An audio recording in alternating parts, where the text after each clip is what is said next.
Page 308, Note 1. The longest terms of 10 years, the Muslims say, after the Jews, that Moses received from Shuaib the rod of the prophets, which was a branch of a myrtle of paradise and had descended to him from Adam, to keep off the wild beasts from his sheep, and that this was the rod with which he performed all those wonders in Egypt. I'm not sure where this comes from. I've as far as something that the Muslimin would accept. But Eckankar sort of has this idea of a rod of power, and I've had a dream of receiving the rod of power myself, which I didn't expect to have, but that I didn't put as much importance on it as this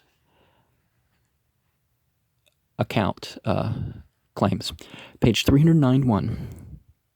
Well, it wasn't of wood, though, but it is said that Haman, having prepared bricks and other materials, employed no less than 50,000 men besides laborers in the building, which they carried to so immense a height that the workmen could no longer stand on it, that Pharaoh, ascending this tower, threw a javelin toward heaven, which fell back again, stained with blood, whereupon he impiously boasted that he had killed the God of Moses.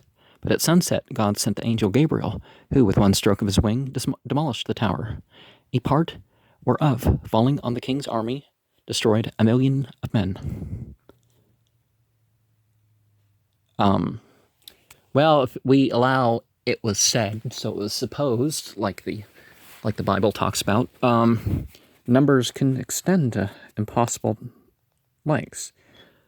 There are some instances of surprise that such a thing could have been possible, but that's not the case here. Page 313, Note 1. Some commentators say Qarun was the son of Yashar or Izhar, the uncle of Moses, and consequently make him the same with the Korah of the Judeo-Christian scriptures. This person is represented by them as having the most beautiful of the Israelites, and so far surpassing them in all opulency that the riches of Qarun have become a proverb. The Muslimin are indebted to the Jews for this last circumstance, to which they have added several other tales. For they tell us that he built a large palace overlaid with gold, the doors whereof were of massy gold, and that he became so insolent because of his immense riches as to raise sedition against Moses, though some pretend the occasion of his rebellion to have been his unwillingness to give alms, as Moses had commanded, that one day, when the prophet was preaching to the people, and among other laws which he published, declared that adulterers should be stoned, Qarun asked him, what if he should be found guilty of the same crime? To which Moses answered, in such a case, he would endure the same punishment. And thereupon Qarun produced a harlot, whom he had hired to swear that Moses had lain with her, and charged him publicly with it.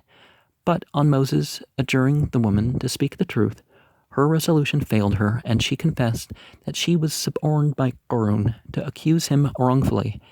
That then God directed Moses, who had complained to him of this usage, to command the earth what he pleased, and it should obey him, whereupon he said, O earth, swallow them up, that immediately the earth opened under Qarun and his confederates, and swallowed them up with his palace and his riches. There goes a tradition that as Qarun sank gradually into the ground, first to his knees, then to his waist, then to his neck, he cried out several times, O Moses, have mercy on me, but that Moses continued to say, O earth, swallow them up, till at last he wholly disappeared, on which God said to Moses, Thou hast no mercy on Qarun, though he asks pardon of thee 4 times, but I would have had compassion on him if he had asked pardon of me but once. Page 315.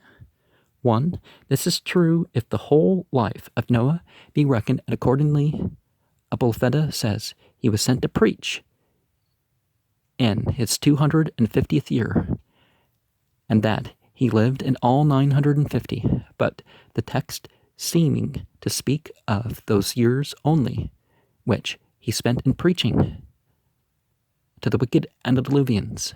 The commentators suppose him to have lived much longer. Some say that the whole length of his life was 1,050 years, which is like saying he was far from being one of these immortals or something that Greek mythology or something has, where you live 1,000 years or thousands of years or something. That his mission happened in the 40th year of his age, and that he lived after the flood 60 years, and others give different numbers. One in particular saying that Noah lived near 1,600 years. This circumstance says that al-Baidawi was mentioned to encourage Mohammed and to assure him that God, who supported Noah so many years against the opposition and plots of the antediluvian misbelievers, would not fail to defend him against all the attempts of the idolatrous Meccans and their partisans. Page 323, 1. The Arab writers say that Luqman was the son of Ba'ura, who was the son or grandson of a sister or aunt of Job. So we're commenting on Surah 31 here. And that he lived several centuries according to the time of David, with whom he was conversant in Palestine. Well, it wasn't quite called Palestine, but Canaan's appropriate enough, but that's actually a tribe. But according to the description they give of this person, he must have been deformed enough, for they say he was of a black complexion. Deformed because he was of a black complexion? No, that's not right to say. Whence some call him an Ethiopian with thick lips and splay feet. But in return he received from God wisdom and eloquence in a great degree, which some pretend were given him in a vision, on his making choice of wisdom preferably to give a prophecy, either of which were offered him. Now, one of the things that is the case is that in Northeast Africa, like among the Ethiopians, Nigerians, that region, and over by Senegal and stuff, you consistently have some of the smartest people in the world. Of the top 10 people, you're consistently getting at least one from each of those areas. Now, there is some cultural differences that may lead a Westerner to say that they're not as valuable to us or something like that. But as far as IQ, but it's, people who eat whole grain and eat fish on a regular basis, and they, rather than filling their head with music, they with musical instruments or some sort of mere entertainment, they've gone further and they got their music from scripture or that sort of thing. It's a very consistent case, that sort of thing. And I'm not just talking people with eidetic memories or people who have come closer to that, but your average person can memorize a lot more material than people realize, but there's more to IQ than those issues. But anyways, the generality of the Muslimin, therefore, hold him to have been no prophet, but only a wise man.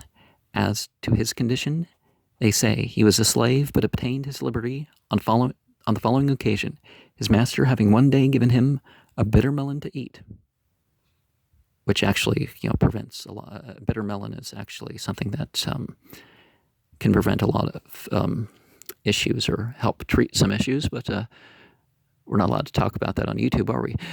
He paid him such exact obedience as to eat it all, at which his master, being surprised, asked him how he could eat so noxious a fruit, to which he replied it was no wonder that he should for once accept a bitter fruit from the same hand from which he had received so many favors. The commentators mention several quick repartees of Luqman, which, together with circumstances above mentioned, agree so well with what Maximus Planudes has written of Aesop, that from thence, and from fables attributed to Luqman by the Orientals, the latter has been generally thought to have been no other than the Aesop of the Greeks. However that be, for I think that the matter will bear dispute. I am of the opinion that Planudes borrowed great part of his life of a sop from the traditions he met with in the East concerning Luqman, concluding them to have been the same person. Yeah, like there can't be multiple sages or multiple prophets addressing the same thing. Because they were both slaves, supposed to be the writers of these fables, which go under their respective names and bear great resemblance to one another. For it has long since been observed by learned men that the greater part of that monk's performance is an absurd romance, and supposed by no evidence of the ancient writers. Wait. Well, people embellished a lot of things. It said that even some prophets were as servants, and well, that's how they got their message across. Is they were there in the court and got permission to teach. If Confucius was a prophet, that it's hard to tell because over the hundreds of years he got reabsorbed. Krishna, the individuals, the servant of Krishna, and there's a good four or so historical figures that they put in that. But anyways, there's a whole series of sages. It's like, well, it happened here doesn't mean that it didn't happen there, or does it mean that this was modeled off of that? Page 328, 1. This passage was revealed to abolish two customs among the old Arabs. The first was their manner of divorcing their wives when they had no mind to let them go out of their house or to marry again. And this husband did so by saying to the woman, "Thou art henceforward to me as the back of my mother." So this sort of 58 we're commenting on here. After which words were pronounced, he abstained from her bed and regarded her in all respects as his mother, and she became related to all his kindred in the same degree as if she had really been so. The other custom was the holding of their adopted sons to be as nearly related to them as their natural sons, so that the same impediments of marriage arose from that supposed relation in the prohibited degrees as it would have done in the case of a genuine son. The latter, Mohammed, had a peculiar reason to abolish, viz. His marrying the divorced wife of his freedman Zaid, who was his adopted son. Well, he adopted, taking care of him, but didn't, take him as a son, which was, of which more will be said by and by. Well, shouldn't we have said something at Surah 33? By declaration which induces this passage, that God has not given a man two hearts, is meant that a man cannot have the same affection for supposed parents and adopted children as for those who are really so. They tell us that the Arabs used to say of a prudent and acute person that he had two hearts. Well, there is a mystical experience where you can have two or three hearts it's pretty interesting. I don't know quite the method to teach people to have it, though. Whence one, Abu Mamr, or as others write, Jamil ibn Asad al-Fihri, was surnamed Dhul Qalbain, or the man with two hearts. Note 2 of 328. On the enemy's approach, Muhammad, by the advice of Salman the Persian, ordered a deep ditch or entrenchment to be dug round Medina for the security of the city, and went out to defend it with 3,000 men. Both sides remained in their camps near a month without any other acts of hostility than the shooting of arrows and slinging of stones, till in a winter's night God sent a piercing cold east wind, by Arabian standards. So it might have been in the 50s or 60s, which benumbed the limbs of the Confederates, blew the dust in their faces, extinguished their fires, overturned their tents, and put their horses in disorder. The angels, at the same time crying, Allahu Akbar, God is greater than blank, round about their camp, or about Talaiha ibn Kawalid, the Asadite. I'm thrown off in pronunciation with some of these, some of the English spellings, but said aloud, Muhammad is going to attack you with enchantments he's going to have moving, effectual scripture, and maybe inspired sayings too. Wherefore, provide for your safety by flight. And accordingly, the Quraysh first, and afterward the Ghatfanites broke up the siege and returned home, which retreat was also not a little owing to the dissensions among the Confederate forces, the raising and fomenting whereof Muslimin also ascribed to God. It is related, because God sets forth the conditions that people make their choices upon. It is related that when Muhammad heard that his enemies were retired, he said, I have obtained success by means of the east wind, and Ad perished by the west wind. Page 330, note 1. These were the Jews of the tribe of Qurayza, who, though they were in league with Muhammad, had, at the incessant persuasion of Ka'b ibn Asad, a principal man among them, perfidiously gone over to be his enemies in the war of the ditch, and were severely punished for it. For the next morning, after the Confederate forces had decamped, Muhammad and his men returned to Medina, and laying down their arms, began to refresh themselves after their fatigue, upon which Gabriel came to the prophet and asked him whether he had suffered his people to lay down their arms, when the angels had not laid down theirs, and ordering him to go immediately against the Qurayzites, assuring him that himself would lead the way. Muhammad, in obedience to the divine command, so they're admitting that Muhammad was actually a prophet, right? Whether they intended to or not. I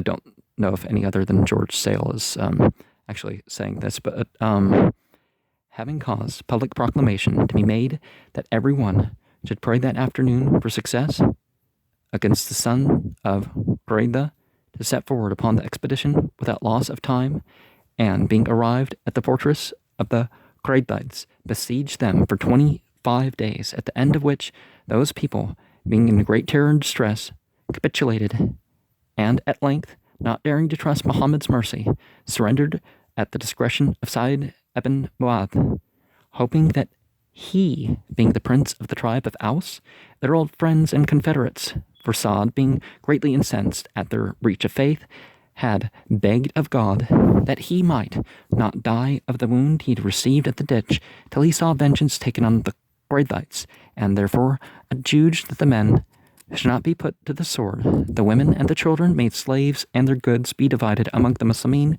which sentence Muhammad had so sooner heard than he cried out that Sa'd had pronounced the sentence of God, and the same was accordingly executed. The number of men who were slain, mounting to 600, or as others say 700, are very near, among whom were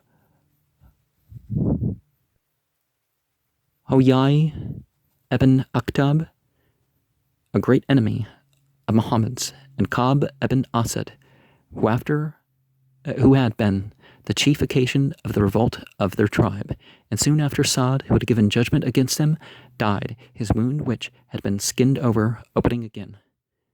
Page 334, note 1, and of course I have the Quran translation itself in its own. It was the first one I did on this channel, so all these two, the appendix in the life of Muhammad, is going into that folder. By faith is here understood entire obedience to the law of God, which is represented to be of so high concern no less than eternal happiness or misery depending on the observance or neglect thereof, and so difficult in the performance that if God should propose the same on the conditions annexed to the vaster parts of the creation, and they had understanding to comprehend the offer, they would decline it, and not dare to take on them a duty, the failing wherein must be attended with so terrible a consequence. And yet man is said to have undertaken it, notwithstanding his weakness and the infirmities of his nature. Some imagine Some say this proposal is not hypothetical, but was actually made to the heavens, earth, and mountains, which, at the first creation, were endued with reason, and that God told them he had made a law. Wait, are we in Surah 32 or something like that? And that he created paradise for the recompense of such as were obedient to it, and hell for the punishment of the disobedient, to which they answered, they were content to be obliged to perform services for which they were created, but would undertake to fulfill the divine law on those conditions, and therefore desired neither reward nor punishment. Sometimes it's beyond fear and hope, and you're doing things out of love of it, or love of God. Hopefully, you can mix all four. Love, fear, hope, and hate. They had that which Adam was created. The same offer was made to him, and he accepted it. The commentators have other explications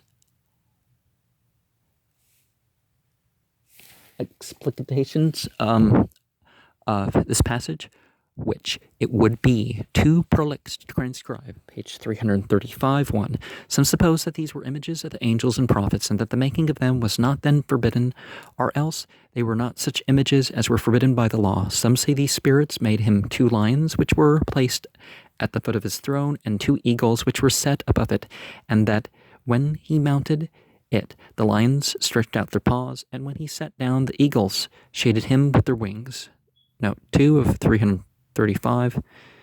The commentators, to explain this passage, tell us that David, having laid the foundations of the temple at Jerusalem, which was to be in lieu of the tabernacle of Moses, when he died, left it be finished by his son Solomon, who employed the genii, the fallen angels, that Solomon, before the edifice was quite completed. Fallen because they made a choice, doesn't mean they, were always, that they're the same as the devils, because certainly among them, it's just like humans, a human could be a devil, but you don't change, they didn't change their matter or whatever when they became fallen, or if humans become devils, they don't, they're still physical humans, but perceived his end, drew nigh, begged to God that his death might be concealed from the genii until they had entirely finished it, and God therefore so ordered it that Solomon died as he stood in his spurs, leaning on his staff, which supported him, the body, in that posture a full year, and that the genii, supposing him to be alive, continued their work during that term, at the expiration whereof, the temple being perfectly completed, a worm which had gotten into the staff ate it through, and the corpse fell to the ground and discovered the king's death. Possibly this fable of the temples being built by the genii and not by men might take its rise from what is mentioned in Scripture, that the house was built of stone, made ready for it, it was brought thither, so that there was neither hammer nor axe nor any tool of iron heard in the house while it was building. The rabbins indeed tell us of a worm which might assist in the workman, its virtue being such as to cause the rocks and stones to fly in sunder. Now, isn't the plural rabbim? Isn't it the ym is the plural, which is related to west and sea also? But whether the worm, for Aramea to and even Hebrew, whether the worm which gnawed Solomon's staff were the same breed with this other, I know not, but the story has perfectly the air of a Jewish invention. Well, if it's told in a Jewish way, it's not quite the same as Jewish invention, but if you follow the Talmud tracks and you look at this thing, it's just like, well, this doesn't sound like they thought it was really supported by spiritual authority, but they were speculating stuff out. that did occur amongst that. So, page 343, 1. To explain this passage, the commentators tell the following story. The people of Antioch, being idolaters, Jesus sent 2 of his disciples thither to preach to them. And when they drew near the city, they found Habib, surnamed al-Najjar, or the carpenter, feeding sheep, and acquainted him with their errand. Whereupon he asked them what proof they had of their veracity, and they told him they could cure the sick and the blind and the lepers, and to demonstrate the truth of what they said, they laid their hands on a child of his who was sick and immediately restored him to health. Habib was convinced that this miracle, by this miracle, and believed, after which they had went into the city and preached the worship of the one true God, curing a great number of people of several infirmities. But at length the affair coming to the prince's ear, he ordered them to be in prison for endeavoring to seduce the people. When Jesus heard of this, he sent another of his disciples, generally supposed to have been Simon Peter, who, coming to Antioch and appearing as a zealous idolater, soon insinuated himself into the favor of the inhabitants and of their prince, and at length took an opportunity to desire that the prince would order the 2 persons who, as he was informed, had been in prison for broaching new opinions, to be brought before him to be examined, and accordingly they were brought. When Peter, having previously warned them to take no notice that they knew him, asked them who sent them, to which they answered, God, who had created all things and had no companion. He then required some convincing proof of their mission, upon which they restored a blind person to his sight and performed some other miracles, with which Peter seemed not to be satisfied, for that, according to some, he did the very same miracles himself, but declared that, if their God could enable them to raise the dead, he would believe them, which condition the 2 apostles accepting, a lad was brought, who had been dead 7 days, and at their prayers he was raised to life, and thereupon Peter acknowledged himself convinced, and ran and demolished the idols, a great many of the people following him and embracing the truth faith, but those who believed not were destroyed by the cry of the angel Gabriel.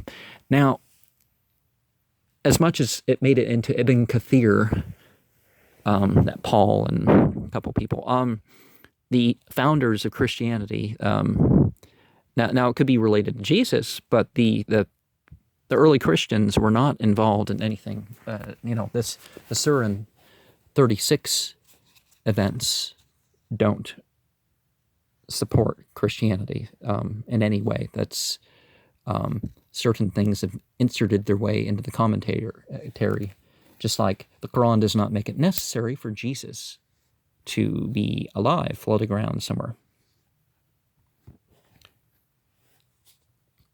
There's nothing in the Quran that makes that necessary, but anyways, 347.1. The unusual way of striking fire in the east is by rubbing together 2 pieces of wood, one of which is commonly of the tree called mark, the other of that called athar, and it will succeed even though the wood will be green and wet. Page 349, 1. Some suppose that the entertainment mentioned will be the welcome given the damned before they enter that place, and others they will be suffered to come out of hell from time to time to drink their scalding liquor. Page 354, 1. Some say that Solomon brought these horses, being 1,000 in number, from Damascus and Isipus, which cities he had taken. Others say that they were left him by his father, who took them from the Amalekites, while others, who prefer the marvelous, will say that they came up out of the sea and had wings. Well, the different types of what's being talked about doesn't, it's not quite the same as, that they were just people that interpreted things differently. Now, I think we're in Surah 38 in terms of the commentary. So that commentary, a comment that I thought was part of 58, I guess, was not. But it, I guess talking about different issues in different places, you'll see a comment in a place it's not ideal for that comment because of that.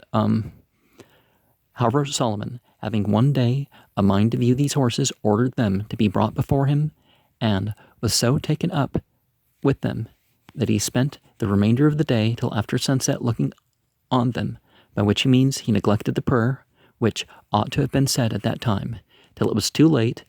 But when he perceived his omission, he was so greatly concerned at it that, ordering the horses to be brought back, he killed them all as an offering to God, except only 100 of the best of them, like some sort of Eastern king or something like that, or a Turkish king or something.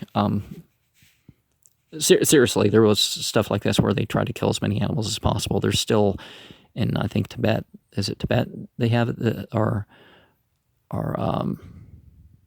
not Tibet. Oh, somewhere around there. Like every 5 years, they have this mass sacrifice where they just accept only 100 of the best of them. But God made him ample amends for the loss of these horses by giving him dominion over the winds. Now, actually, the verse and Islamic narrations don't indicate that he killed animals and offered a sacrifice. He petted the animals and let them go.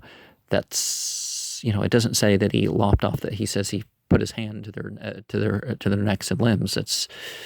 He petted the horses.